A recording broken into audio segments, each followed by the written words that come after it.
Hey, can y'all hear me? We can hear you, ladies and gentlemen, boys and girls, Kansas City Chiefs freaks worldwide of all ages. Welcome to another edition of War Chant Wrap-Up immediately following your Kansas City Chiefs big victory over the Denver Broncos. We have a guest, Harvey. Give him his proper introduction. Hey, man, I played with this guy when I was in Kansas City. He was a man's man, a pro, would come to work every day with his hard hat. Really, Leonard really didn't say anything in the locker room, but you could tell when he got on the football field and in practice, he would come and kick ass and do his thing, and he was a great teammate. To our war champ fans around the world, around the country, welcome to my teammate, Leonard Griffin. What's up, big guy? All right, how's everything going? It's good to be here. I've been looking forward to this day for the whole week. So. Excellent. Hey, Leonard, before we talk about your solid career with the Kansas City Chiefs, 8 years from 1986 to 1993, we got to get to this game. We got to get to this Denver Bronco Kansas City Chiefs game. It was a game. It was a struggle for the Chiefs. The Denver Broncos really took advantage of the Kansas City Chiefs problems at left tackle, and Patrick Mahomes was sacked, I believe, 5 times. What was your take on this game and what's your overall overview? Well, it's about what I expected. Ever since I played for Kansas City, every time we met Denver, it was going to be a dogfight. So today was no different from the 8 years I played in Kansas City.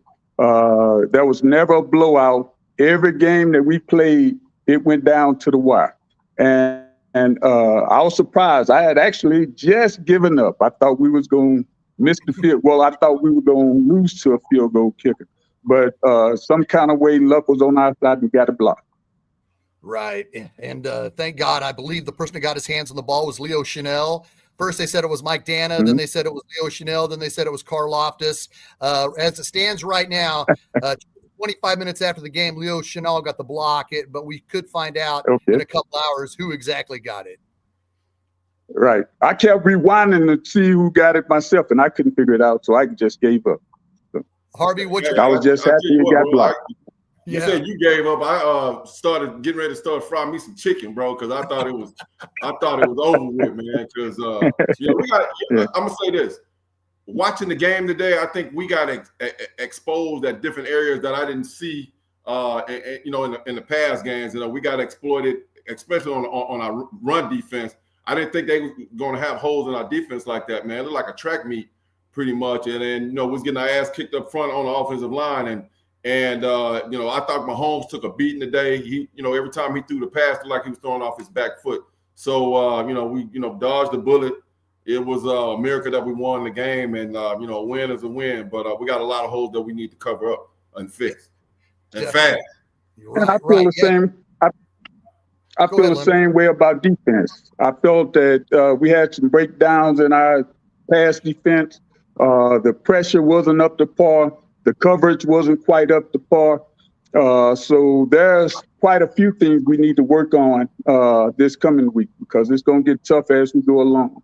So there is a lot of improvement that we must make in order to be successful down the stretch.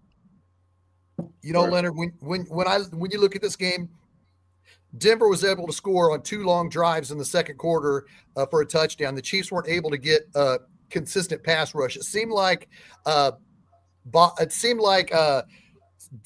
our defensive coordinator, didn't want to blitz as much after he blitzed and left Cortland Sutton one-on-one against our all-pro cornerback Trent McDuffie. Right then it showed that Bo Nix, the quarterback of the Denver Broncos, he wasn't going to be scared of the blitz. So Spagnuolo backed off of it, and he had to create a whole different style of defense because he could tell that Bo Nix wasn't afraid.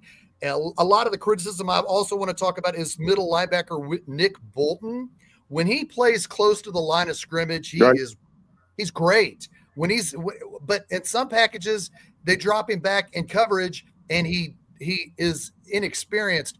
I won't say inexperienced because he's been playing football for 4 seasons, but he seems like he's lost, and he's a liability in coverage. It's what I'm getting at. With what you've went through, Leonard, you've had Dino Hackett as a middle linebacker, then you had Percy Snow and Tracy Simeon as the Chiefs middle linebackers. They weren't dropping those guys consistently out in coverage and passing situations. Granted, the game has expanded and changed so much where your middle linebackers don't have to be these behemoth players like they were in the early 90s. Do you see Nick Bolton as a liability in coverage at all? Well, he's not a pass coverage type linebacker. He's one that want to mix it up. He's so aggressive. He's always attacking the line of scrimmage. So a lot of times by his aggressive behavior, he run himself out of pass coverage positions. So, and that's the thing. As a hungry defensive or linebacker, you love those guys because they'll make more big plays than they will get burnt on plays. So, but you have to be quick enough to readjust. Once you realize it's past, you got to get back to your zone or to your area to cover that. So that's something that he must improve upon. Yeah, when I played, we would watch film, and you can tell, when you have aggressive linebackers like that, you can tell the guys that like to come up and and stop the run, but also you can see those guys, they weren't comfortable in space and coverage. So we would, especially when I went to the Raiders, if you got a guy that's a middle linebacker and he has to, like Junior Seau, he wasn't good in in space and trying to cover a lot, running back out of the backfield one-on-one, and he looked very uncomfortable. So we put me in motion if it's man, and let me do my thing in space with linebackers like that. So I think they could probably clean that up in practice, but you just have to rep it. Leonard, more than I do, when it comes to that. You guys, probably practice that 1,000 times to get him comfortable, because the front end has to match the back end in the middle. So I think seeing them get exposed like that today, I think they'll try to clean that up in future games. And it takes time and it's discipline because, like I say, he's aggressive. So his game is attack, attack, attack. So once he settled down and realized in some cases you have to let the game come to you versus attacking the game. So once he figured that out and get that balance between his pass coverage and his run attack, then he'll be fine. That's when he's going to be at his best. So right now he's still growing, he's still learning, and all of that will come to him in time. As a defensive player, Leonard, can you tell that the Chiefs, when you're playing against a left tackle or a right tackle, when the backup comes in and then that backup is struggling, is there more emphasis on continuing taking advantage of that? Typically the guy that's playing in front of that new guy has to be the difference maker. He has to turn it up a notch because it's not too often that you're going to have that opportunity to play against that lesser talent. So when that lesser talent come in the ball game, that's your chance to pad your stats, so to speak. So you turn it up a notch, or you move your best defensive lineman over to that guy and allow him to exploit him. But yes, that's your soft spot in the defense at that point. In the offense at that point. So yes, you can exploit it in many different ways. But if I'm that guy, then I'm turning my own momentum up a notch so that I could, get that sack or get that big play in the backfield and not allow somebody else to have the glory. I wanted the glory. Right. Yeah. I'm gonna say this too, Shaggy. When you got left tackles or right tackles that are struggling in a game, as running backs, even when the coach wouldn't tell us to do it, I would do it especially when I went to the Raiders and we played against Derek Tomlin.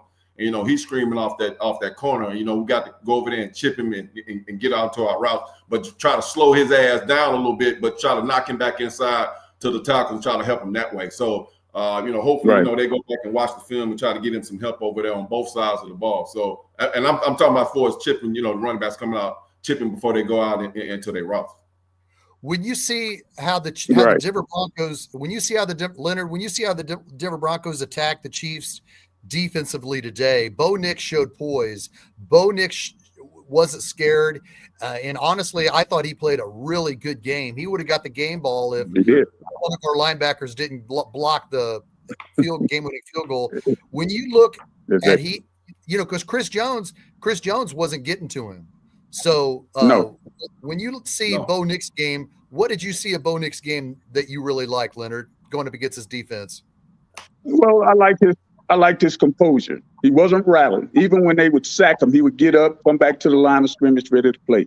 So therefore, you didn't see any weakness in his ball game. You didn't see any fear. So you had to come prepared every play, regardless of what just happened. So if you came out there half-stepping after you had made a big play, he was going to burn you. So you always have to be on guard to that type of player, because those are the type of attributes that I saw all along when I would play against Elway. Regardless of what we done to him, at the end of the ball game, he was going to have them poised to beat us. And in most cases, especially in Denver, I never won. So he would always find that way to beat us in Denver.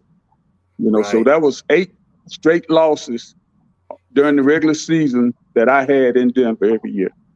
Yeah, you played some great games. Elway was a bad dude, man. Yeah, definitely. You guys played some great games together. I tell you what, Sean Payton seen something in him, man, because when you got Russell Wilson that was there, and then I saw Bo Nix when he played at Auburn, and then transferred to Oregon, and he ain't scary, man. I drafted him on my fantasy football team, like my third quarterback, but he wasn't rattled today. I thought Arrowhead was probably going to take him out of his game, but he stared down the barrel and did his thing today. And like you said, I can't imagine what he's going to look like from 2 years from now. So he's going to be a stud here in the next couple of years. Right. Exactly. He has all the tools. He can throw the ball. He can run the ball. He's smart enough to see what's coming, so he can make those necessary adjustments in time. So, yeah, he's going to be a force to be reckoned with. I would say probably next year, it's going to be a different thing. I mean, he challenged us today. So, next year he'll be just that much better prepared. Right. All right. Let's look at these the pictures of the game here real quick. Like I said, we had Mahomes still too many times he was sacked today. The Denver Broncos, what can you say about that defensive coordinator, their defensive scheme? They really rattled him today big time. What do you think, Leonard? Well, Vance, he was prepared. I mean, he brought everything he had, so that's the thing. And that's what you're always going to get. They take chances defensively. They're very aggressive. They got a pretty powerful defensive line that's coming off the ends. They're pretty solid at the linebacker position. So, like I said, they'll be tough to beat down the road. So if we meet them again later on in the playoffs or whatever, it'll definitely be much more of a battle than what you saw today. So hopefully our offense will have it together, and the defense also will pick it up a notch, because it's nothing like the playoffs. But at the same time, Denver, with their running game, and I thought that running back they have, when he decided to put his head down and plow forward, it was tough, so he always picked up that big first down when it was necessary to keep drives going, so defensively, what they showed, though, was tenacity. They were very vigilant. They came hard every series, so when Denver jumped out with that 14-3 lead, I said, boy, they came to play. Yeah. And Leonard, like, as I know, the only scary thing about what I saw today is you can tell Shaggy this, man, the National Football League is a copycat league. So for the rest of the season, you're probably going to see people, challenging Mahomes and coming after him a whole lot more than what you would, because you wouldn't dare, blitz Mahomes, not like what we saw today. So they might as well get ready for that, because exactly that's what's getting ready to happen in the next, probably for the rest of the season. we're gonna be trying to get Mahomes off his mark. A lot of passes he threw today, if you guys remember, he was throwing off his back foot. He was backpedaling throwing the football. So Right. He's gonna get a lot more banged up, and we have to protect him. So that's what I was saying earlier. We're gonna have to make some changes, start helping the tackles, and start doing some different things to help him out. But he's gonna have to put on some extra padding and probably get a bigger helmet because they're getting ready to come after him. Big time. Right. Leonard, that's exactly right. It's a copycat league. Yep. Go ahead, Jack. When you see Chris Jones play, what do you think about his game? What can you say about Chris Jones? What I think about repeat that again. What do you think about Chris Jones? Oh, I say he's a Reggie White reincarnate. Exactly. Yeah. When he decides he's gonna beat you, it's game over. So and you'll see him make up his mind. I'm about to take control of this ball game, and from that point on, it's over. He has no limits. I mean, he can pass rush, he can stuff the run. There's nothing weak about his game at all. So I was reading earlier today, and they was comparing the top 10 defensive linemen, and I think they rated him as the number 2 all time in Kansas City. Well, they had my hero ahead of him, which is Buck Buchanan. But and they correctly pointed out that in the next 2 or 3 years, Chris will overtake Buck as far as that title. And I agree. It's just a matter of time. When he finish and hang up his cleats, he'll be the best all-around defensive lineman to ever play in Kansas City. Hey, let me ask you, is he a Hall of Famer? Absolutely. First ballot. There you go. Yeah, I agree. Yeah. I agree on that. Red Tribe Cinema. Let's get the people here. Red Tribe Cinema says, let's go, boys. Thank you, Red Tribe Cinema, for always pimping our show and pimping the highlights and all the video. Kevin Capel says, Team of Destiny. We played not so good, but we escaped. Escaped is the theme, definitely. Hey, Leonard, well, let's talk about your career with Kansas City, because it was during an important time. You were a 3rd-round draft pick in 1986. That team went to the playoffs on the back of special teams and defense. And then the team struggled in 87 and 88. But you had to mentor the 2nd overall pick in 1988 out of Nebraska by the name of Neil Smith. Then in 1989, you were a part of mentoring Derek Thomas, a rookie, the 4th overall pick out of Alabama. What was seeing those two different, obviously in 1988 and 89, like when they came and joined the team? When Neil came, he started off a little slow, and over the course of that first year, he had a lot of growing to do. But by his 2nd year, he was ready. And that was the difference in his career. He took off. And I think when Derek came aboard, they challenged one another. And of course, I've never seen anybody that played like Derek. Derek's first 2 steps was so quick. I probably could outrun Derek in a 40-yard dash. But within those 10 yards from that line of scrimmage to a quarterback, and his ability to dip his shoulder and turn that corner, it was just phenomenal. And it was so much fun to watch. Neil, on the other hand, was a straight line rusher, and his first step also was quick, but it was a longer step. And to see both of them converge from each side, and, it was like a foot race to see who was going to get there. And I got to watch that from basically 89 all the way out through until, they went their separate ways. Until Neil went to Denver. And, like I said, it was definitely the best 1-2 punch on any team in the NFL at that time. Yeah, Harvey got to play against him in college, and then and then you got to mentor them. Did you help Neil Smith at all his rookie season during those struggles? Because it was a bad team. You were 4-11-1. As your job as a veteran, how did you keep him, Neil Smith? How did you keep him positive? Well, Neil, he had that maturity about himself. He never allowed that outside talk to affect his game. He kept himself pretty much humble. It was nothing that I told him or even attempted to tell him to, prepare for it, because he came in ready. And I guess playing at Nebraska was as close to playing for Kansas City as he was. So he knew how to handle himself as a player. So the only difference that, or whatever I brought, it was just maybe like Harvey said, that calmness.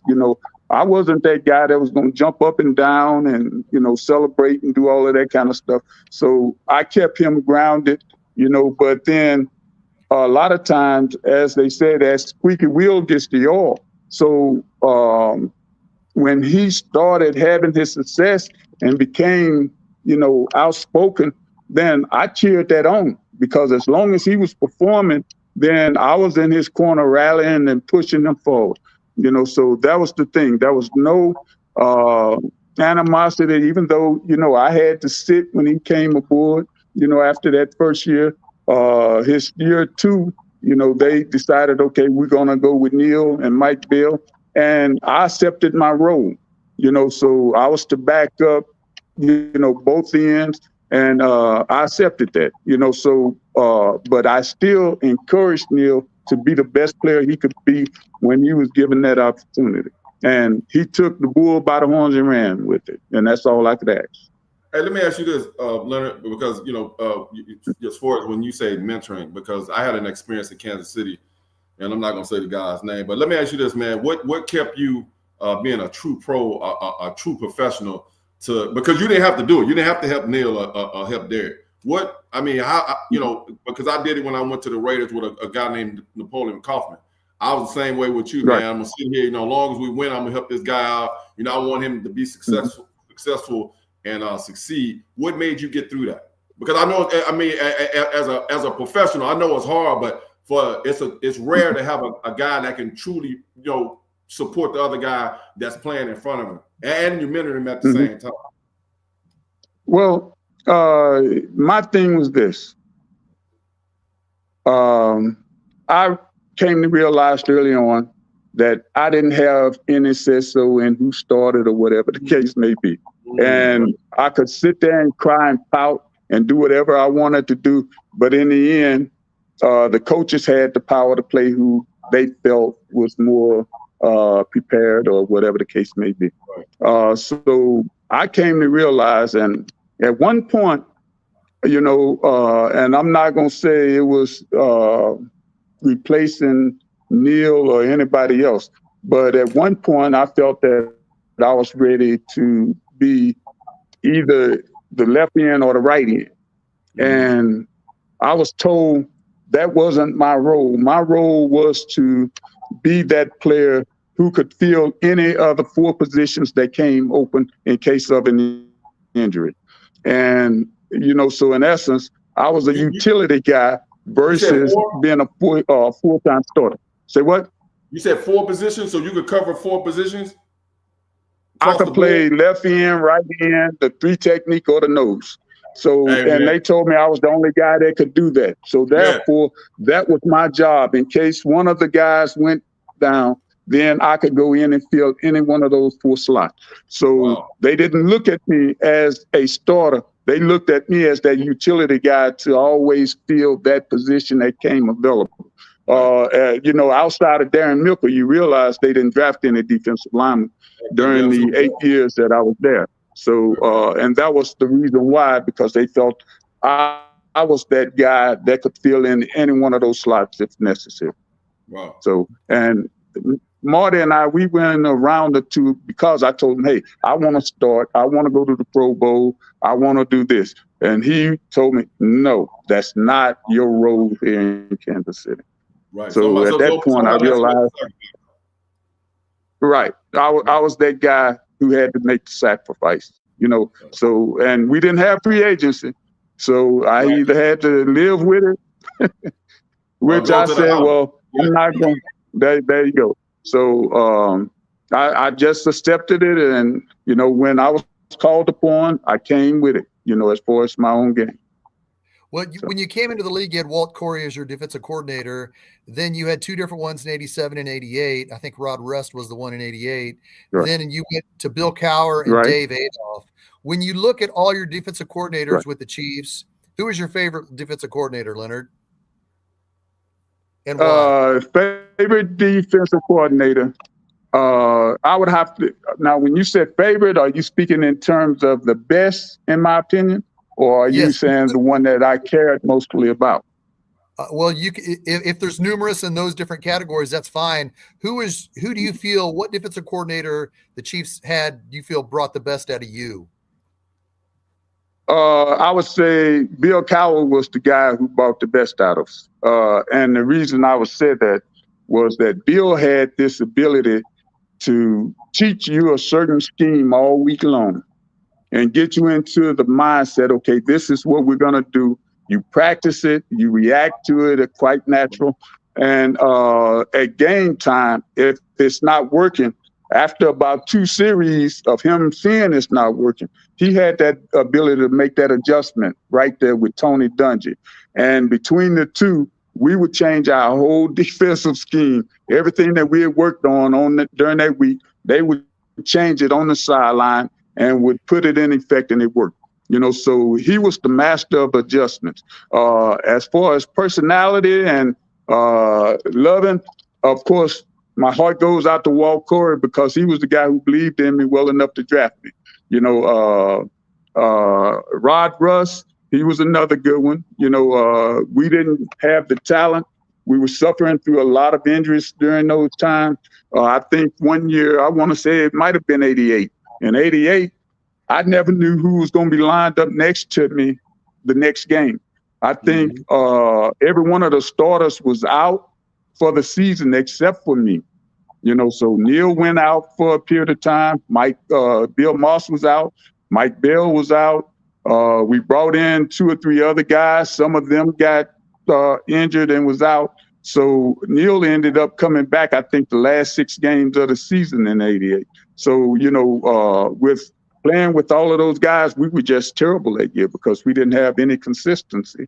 And, so, of course, after that, they brought in Coach Schottenheimer, and that's when Bill came in, and he made that transformation overnight. We came back from being one of the worst defenses in the league to being, in that top 5 or 10.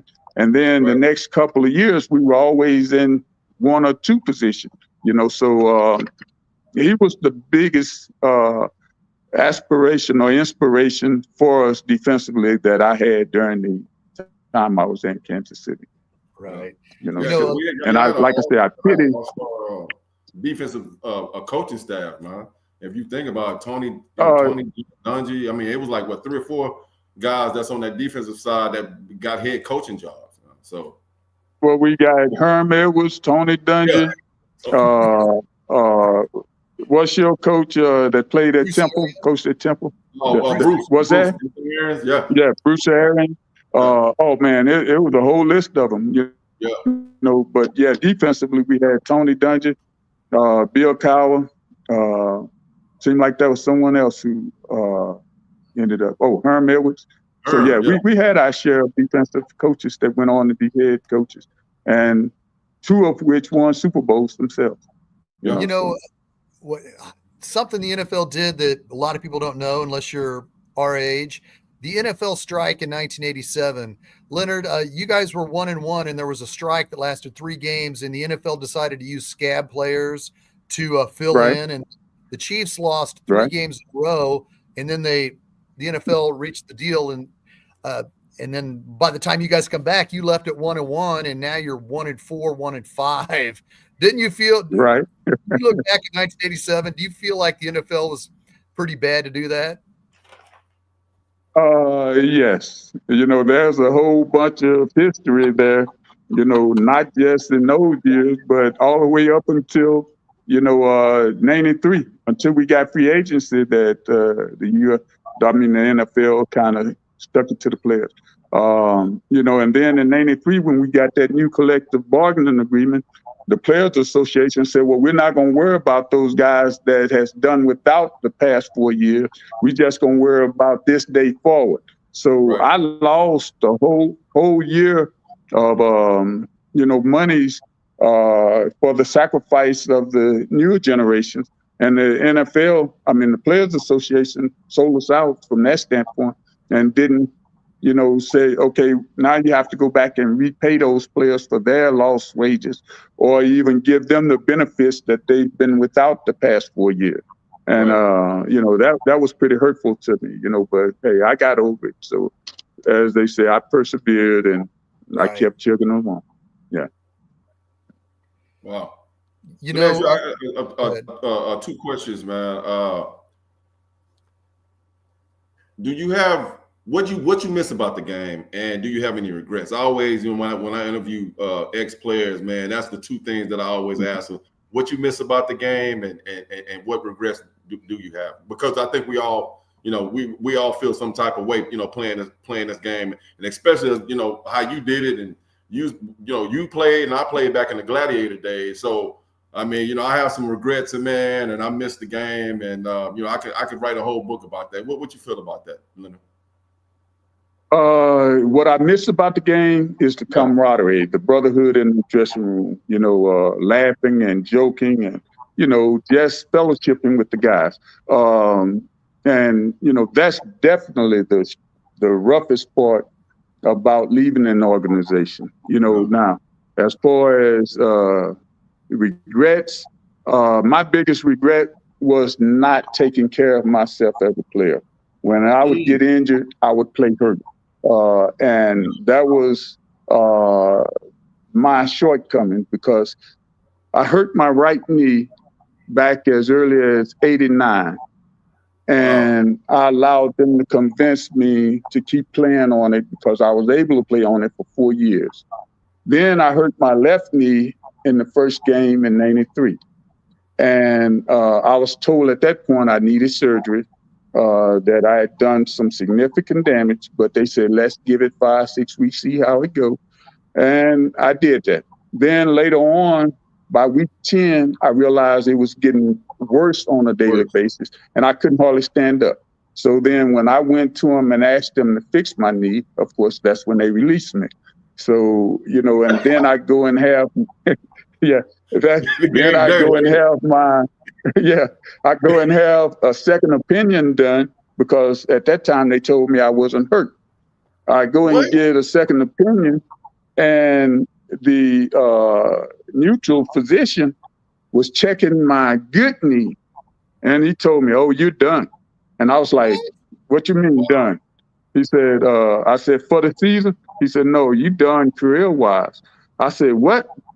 And he said, the damage to this knee. He said, "How long ago did you hurt that?"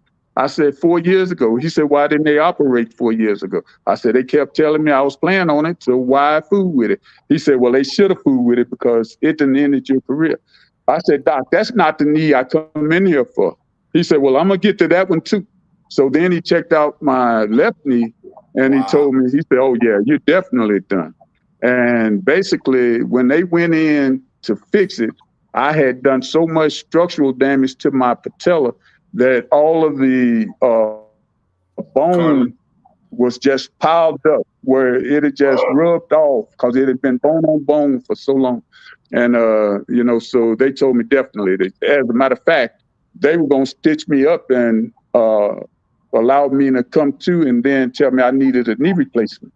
But fortunately, here we are close to 40 years later, and I still hadn't had them replaced. But they killed me on a daily basis, so I've always had a high tolerance of pain. That's why I was able to play on them. So that's my biggest regret. I shortened my career by wanting to play at all costs, and that was my fault. I don't blame the team, because I had the right to tell them, go ahead.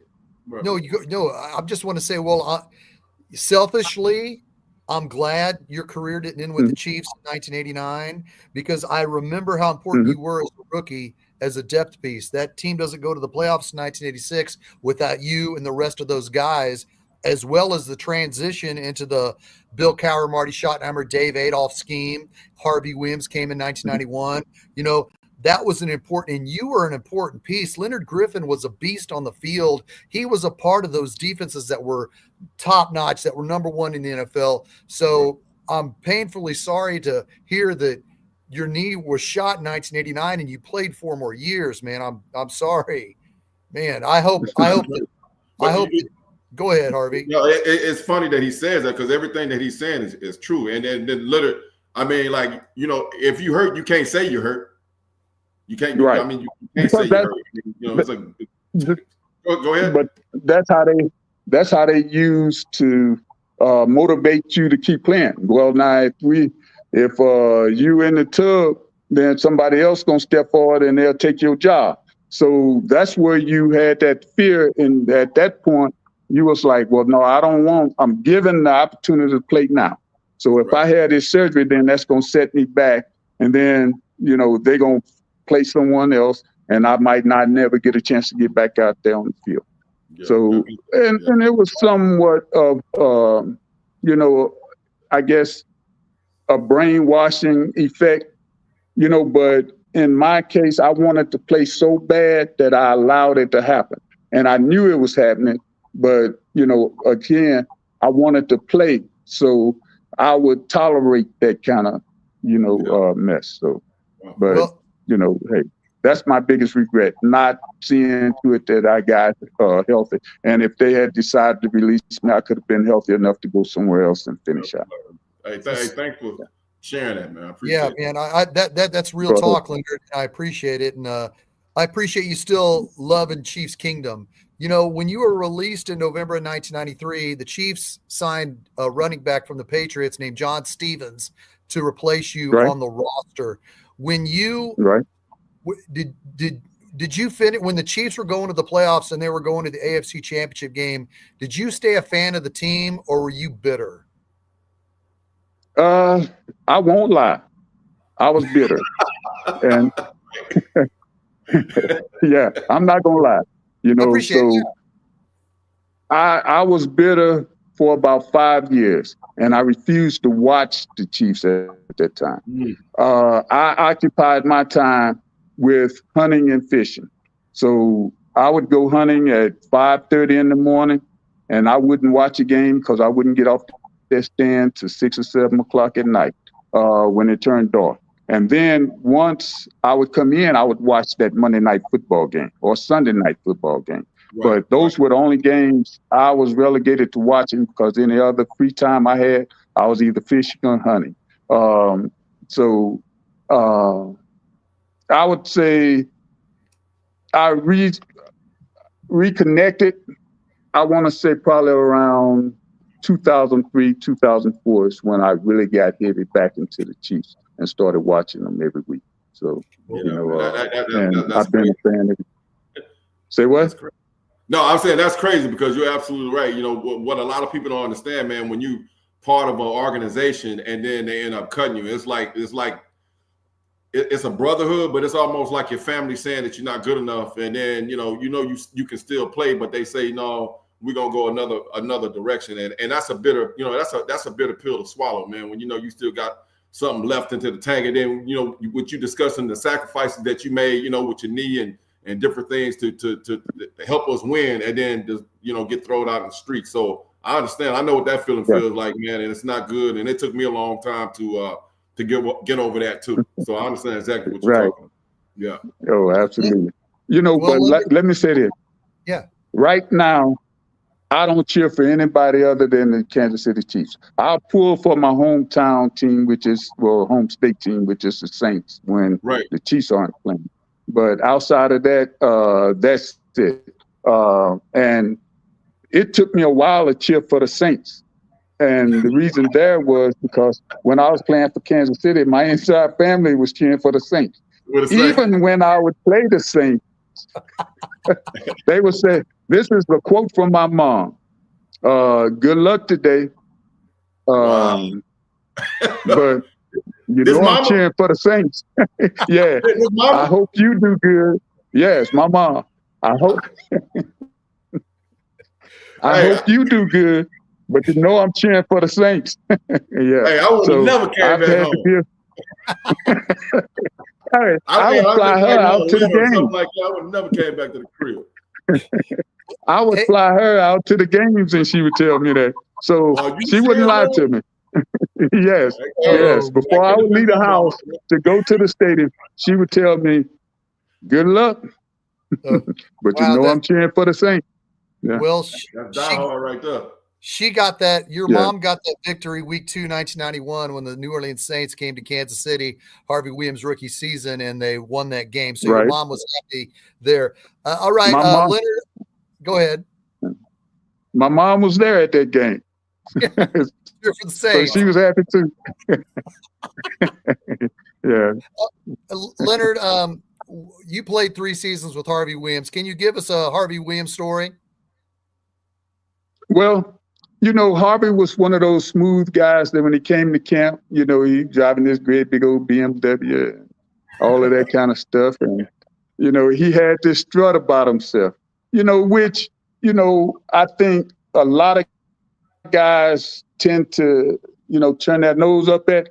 But I respected Harvey from day one, you know, because he was all about business. Every time he strapped on that doggone helmet and came to practice, he gave everything he had, and he left it, not just on the playing field, but on the practice field. So I had all the respect in the world for him, you know, and he didn't have any cowardice about himself. He would stand up for himself.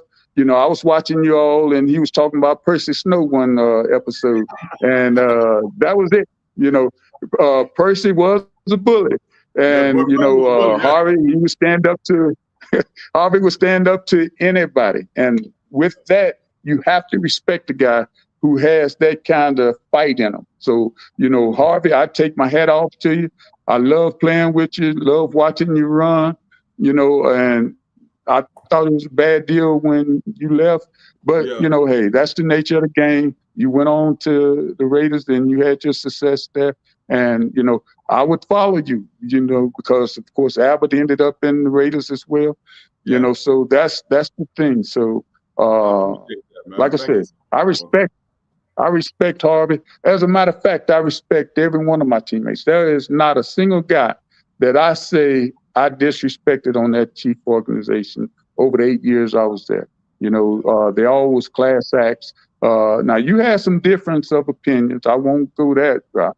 But when it came down to it, we was all brothers, you know, and I enjoyed each and every one of them, you know, so that's I keep telling Shaggy, man, that you know, I know we went deep into the playoffs in '93, man, but I think that '91 team that we had that was good enough to win the Super Bowl. I really do believe that, man. Oh, absolutely. You know, and that's that's the one thing that I would hold against Coach Schottenheimer, was that he didn't know when to back off. Right. We left too many games on the practice field.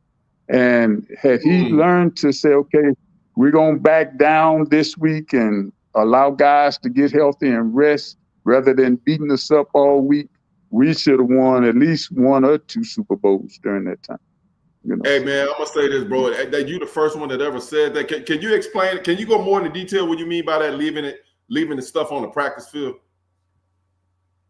Well, we would win the AFC West.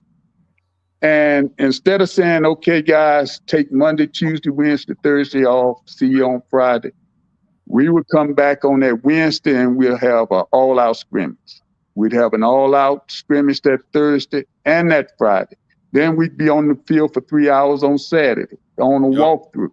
And then, of course, we'd have that Monday off, and then we'd have Tuesday off, and then we're right back on there, full speed ahead Wednesday, Thursday, and we'd go 3 quarters on Friday, and then we still had that 2.5, 3 hour walkthrough on Saturday where you should have been resting. And then we go into a ball game when we're tired.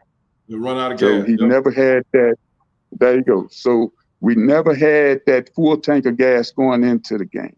We would always somewhat be beat down. His favorite line was, in order to overcome adversity, you had to be put in adverse situations. And a lot of times he put us in those situations. And that's where I felt was our downfall in the playoffs during this time. Yeah. We had a Facebook user say too many damn Oklahoma drills. Yeah, man. Shaggy, did you hear what they said? He said 2 Super Bowls, bro. I'm telling you, that team was that good. Man. Right. Those teams were that good. I could tell. Watch, I was a season ticket holder from 91 through 2011, but I went to a lot of the games in the late 80s, so I've seen you both play. The 1991 team, I've told Harvey this many times, when there was magic in the air that first Monday Night Football game against Buffalo, first Monday Night Football game in 8.5, 9 years. So that team showed it on the field against the 4-time AFC champion Bills. You know, Harvey rushed for 100. You guys defensively held them to 2 field goals. I mean, yes, you could tell that team was built, and it's a shame that it was worn out in the playoffs during that time. Definitely. Do you remember that Monday Night Football game, Leonard? When you remember that awesome? Oh, absolutely. Yeah. Man, there was magic in the air that night. Excitement. That's right. I mean, it made your hair stand up on your arms and back. You know, there was so much electricity inside that stadium. You know, so and there was many Monday night games like that. Yeah. You know, but that Monday night was like that too. That's right. You know, so it was amazing.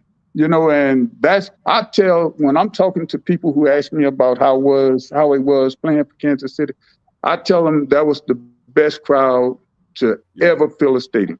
And I say it's nothing like it. You know, so when that noise get to going and you could be yelling at the top of your lung to the guy standing right next to you and he can't hear a word you're saying. You know, so that tells me the excitement. I'm sorry. That's right. LSU Death Valley would come close to it. But, man, Arrowhead was a whole nother level, man. Death Valley was loud, but Arrowhead is a whole nother level, man. Mm-hmm. Well, during that rookie haze and Harvey Williams had to go through with Percy Snow, Leonard, were you surprised that Harvey went after him like that? Or I mean, because we know the story. Percy Snow was throwing grapes at Harvey Williams' face during team meetings, and Harvey Williams stood up and hauled off and talked him out. Right. What was that? When you saw Harvey Williams retaliate to Percy Snow, what did you think of that? Well, I was like, good for him. You know, I said I could respect that. You know, and that's the thing, because let me tell you about Percy. When Percy was a rookie, he didn't let anybody walk on him. You know, he didn't bow down to the veterans or anything. You know, he was hard-nosed. So to see him get what he had issued back to us, I was like, yes. Yeah. So now I said, he's getting a taste of his own medicine. I said, so I'm all for it. I said, that's good. So, yeah. So you know what, man? A lot of people, like I said, people on the team was scared of Percy. Oh, no doubt about it. Marty was scared of Percy. Marty Schottenheimer was scared of Percy had that demeanor, though. Yes, you know, you didn't know what was going to set him off, if he was going to come in there with guns blasting or whatever. That's the type of attitude he had. So I could understand why some people fear Percy, because he was somewhat of a psychopath, you know, but in a good way, you know. You know, but let me put this in quotes. In a good way. You know, you want that as a teammate. You know, someone that's fearless, someone that's crazy, someone that's going to go after you when he's upset. You know, so and you have to direct that in a positive way, though. Right. You know, and a lot of it for Percy was show, you know, because he knew people thought he was crazy. So he kind of exploited a bit, you know, playing into that mantra.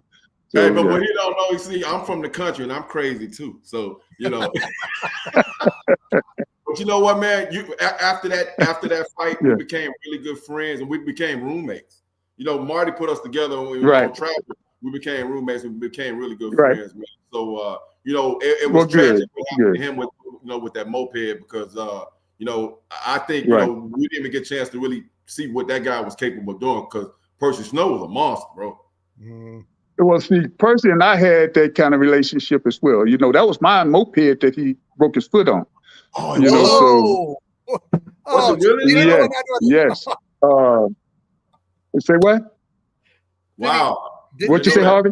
I didn't know that. That was gruesome. What happened? Well, Let me tell you what happened. Everybody had these big time mopeds. They had like mopeds that ran around $2,300-$2,400. Yep. I bought one for $300, which was just bigger than a bicycle. It was like a bike with a motor on it. Yep. Anyway, I felt at the end of training camp, I'm gonna sell it and get my $300 back. I said, everybody that's buying these 3,200, 2,300 mopeds, they're gonna take a loss on theirs. Yeah. So this one particular day, I pull up after practice out at the dormitory, and Tracy Simeon, they all was laughing. Everybody was sitting outside there. So here I come on this little bitty old bike, and Tracy Simeon said something funny, and everybody went to laughing. So he said, Ruth, let me ride that doggone little old bicycle. So I got off with the engine running. You know, well, when he got up, Percy hopped up and beat him to it.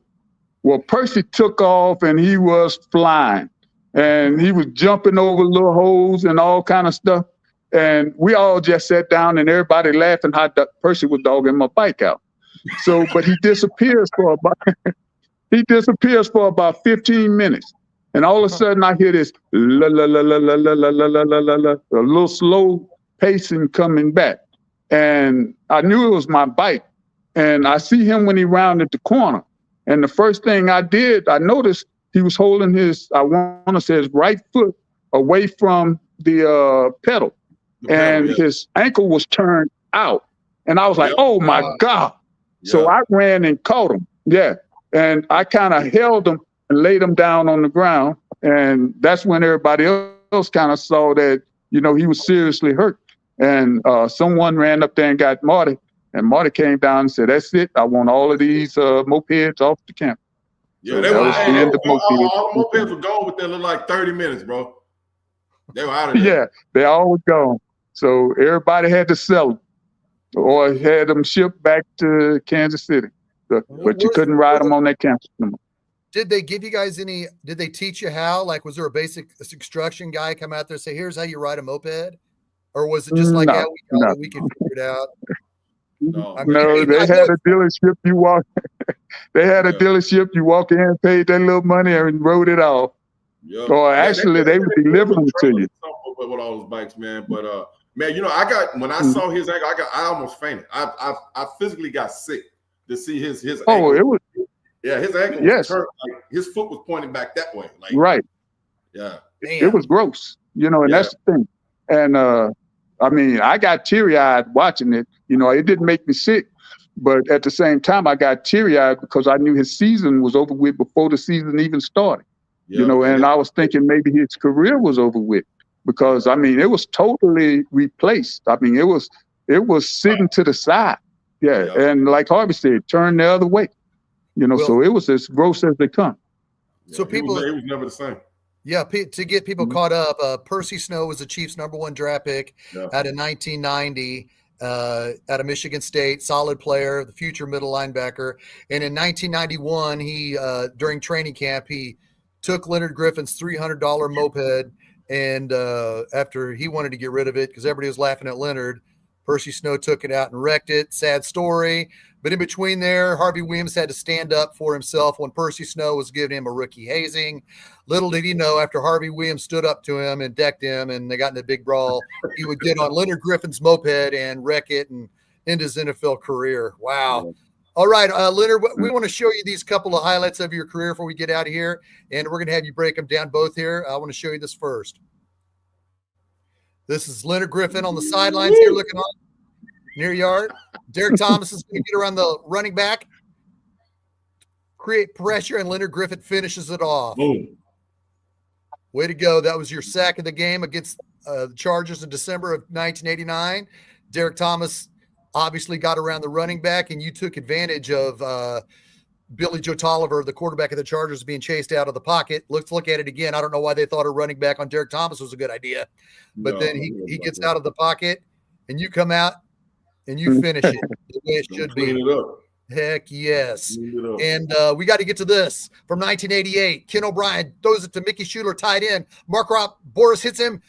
Leonard Griffin gets the ball, Whoa. and they say, no, he's down. Leonard Griffin throws the football at the referee. Says, what are you talking about? I got that football. That was mine.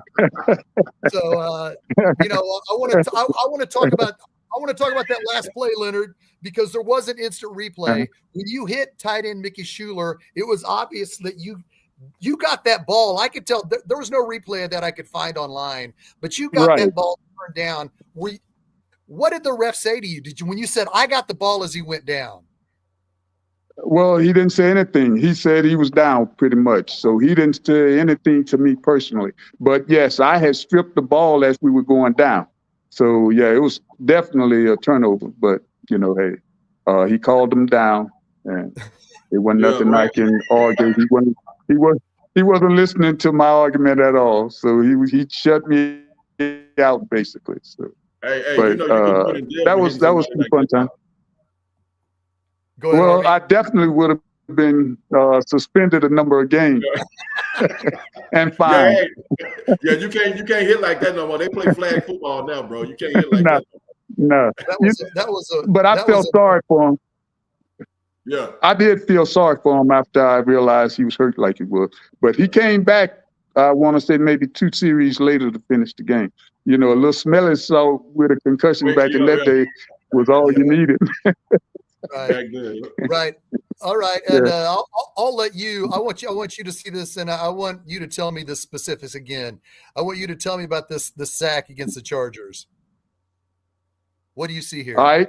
Basically, what it is, Derek took a move inside, and I knew then I needed to replace him outside. And that was the thing about him. Sometimes even though you was playing next to him and you were rushing, you had to make those certain adjustments. And in that particular case, I saw him come underneath, which was in my lane. So it turned out to be like what we would call an ET or TE rather. Well, ET. And where the end comes under, the tackle goes out. So I ended up making the contain, being this contained guy instead of he was. Here on that one, Lord Burris, of course, held him up. He wouldn't go down. And I had a habit of always turning and running to the ball. And when I saw that shot, I decided I was going to take it. And of course, against Moon, that was 1 or 3 sacks in that game. So that was perhaps my all-time favorite game and best game in my career right there. 34-0 in 1989 in November against the Houston Oilers, correct? Right. There you go. Yes. Heck yes. AFC Defensive Player of the Week that week. So there you go. Well, Leonard, we greatly appreciate you joining us, man. Like I said, I've been a big fan of yours since 1986. We're glad to reach out and have you on our show. Like I said, your era of Chiefs football really was expedited to where we are now. When we're at Arrowhead Stadium, we're watching it on TV, and there's 78,000 fans screaming. That is because of Harvey Williams, Leonard Griffin, Todd McNair, and all the other guests. The people that I have on this show are a part of that. That was a part of, turning the franchise around, and you were a part of that. And like I said, it was important for you to mentor Neil Smith. Rookie Neil Smith, you were his mentor, and you brought him along. And then in 1989, the next year, Derek Thomas. So you were an important part of that. And again, thank you very much for joining us at War Chant Wrap Up, man. I sincerely appreciate it, man. Well, thank you for inviting me, and I enjoyed every minute of it. And hopefully one day I'll be back. So, hey, you guys keep doing what you do. I enjoy watching you, and I love, what you bring to the after game. So appreciate it, man. I'm going to get you information and stay in touch, my brother. Okay. All right. Sounds good. That is Leonard Griffin, former Kansas City Chief from 1986 through 1993. Great guy, great story. To me, it says a lot that he came out and publicly stated, hey, it was my moped that Percy Snow got on and started driving it around training camp. I didn't know that. Hey, he said where he was when it happened, Harvey. When you're chilling at training camp, it's after practice.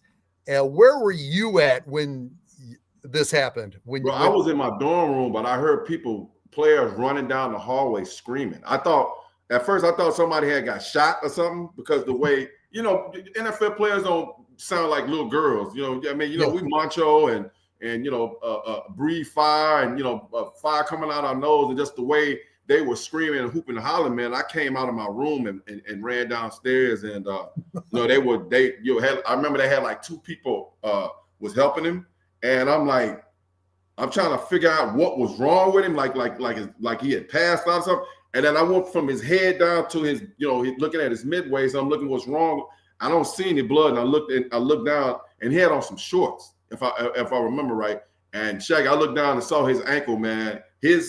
As your toes, if you look down, you can see your toes, right? Yeah. Look down and imagine on your right foot that your toes are where the heel of your foot is. Imagine spun back. So if my toes are this way, his toes are back this way, bro. Damn. And bro, I mean, I got physically sick, and he wasn't crying, but the pain that you could see in his face, was excruciating, man. And he was never the same after that, man. Percy walked with a limp after that, and he never could get it back right, man. And he was just. Do you remember how far? I mean, we know the stories out there on YouTube. I've shared it on Facebook many times. He was hazing you, and it was bothering you, and it led to a point where you stood up to yourself and you punched him in the mouth, and then you guys had to be separated. And that was your rookie season. So how long was it between before that happened? Was it like weeks, days? From the time I got to training camp, he was, we played, he was hitting me in practice, and we got on shorts. It's called, wrap up, not hit and tackle, and we ain't got no pads on. I said, hey, man, how many times are you going to keep doing? I said, bro, if you hit me one more time, it's going to be a problem. So he was like, he laughed, you ain't going to do nothing, punk. You from Louisiana, I'm the Michigan State guy. And I'm like, he must really don't know. So after that, it was an incident that happened in the training room with one of the trainers that he took and held his head up underwater, almost drowned one of the trainers, man. And, I'm thinking ain't nobody saying nothing. And you could tell clearly a lot of people in that organization were scared of Percy.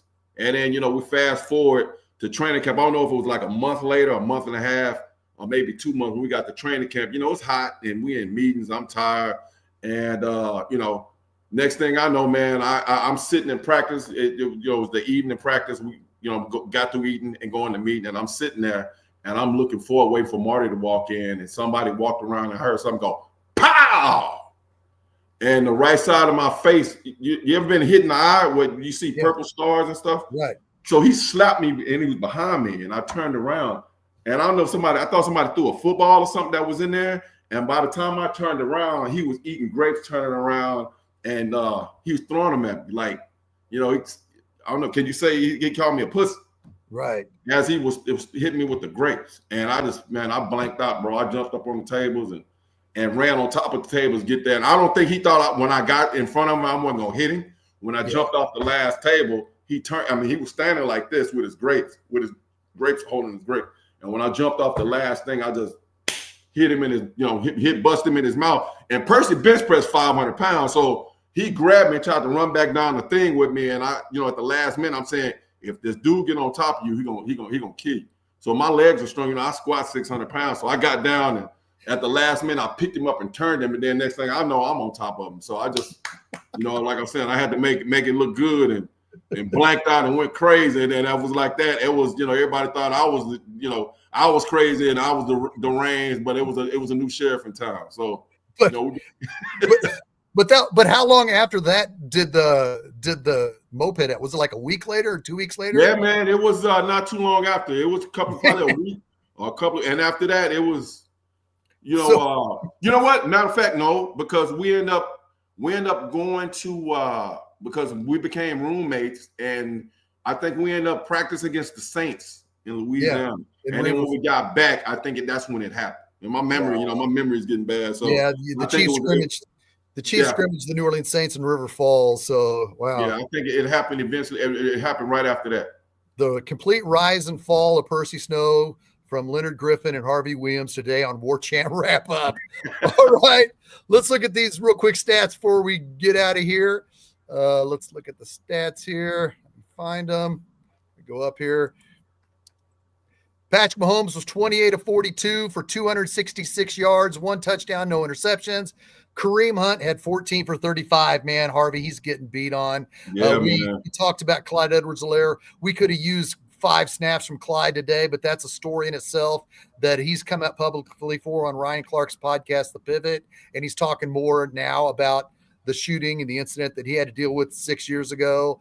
And we talked about that last week. Right. Mahomes ran 3 for 19. Carson Steele was 2 for 3. The leading receiver was Kareem Hunt with 7 for 65. Travis Kelce was second for 8 for 64. Diop was 4 receptions for 56. What do you make about the Chiefs offensively today, Harvey? In this, I think it was just too much pressure on Mahomes. Our offensive line looked like a high school football team today, man. And we're gonna have to show those holes up. Hunt, Kelce, Hopkins, they're gonna be consistent. They're gonna do their thing, but we gotta give Mahomes some more time to wheel and deal. And if we don't do that, we don't keep him healthy, man. It's gonna be a long ride from here on out, man. So we got to do something to help the offensive line out. What I was saying earlier, chipping. I mean, he's throwing the ball really fast, trying to get the ball out of his hands. But if you go back and watch the game, man, majority of his passes that he was doing, he was throwing the ball in duress, so under duress. And they taking him off his mark, and he's scrambling and doing what Mahomes do. But eventually that type of football is going to catch up with us, and hopefully we can get that line play solved. And then our running our defensive line against the run looked horrible today. So they were gashing us. Like I was saying earlier with Leonard, man, this is a copycat league. Whoever we play next is going to look at that film and going to try to duplicate that. So we dodged, but that was a miracle that we won that. Like I said, I had already gave up. I was getting ready to go fry me some chicken, man. So, what kind of chicken you making, Harvey? What kind of chicken? Fried chicken, man. Some Southern soul food fried chicken, man. So you're making. I got the grease. I got my grease heated up. I'm ready to go. Hell yeah! What are the side items? Mashed potatoes and corn, man. So Kick-ass. All right, let's look at today's Harvey's.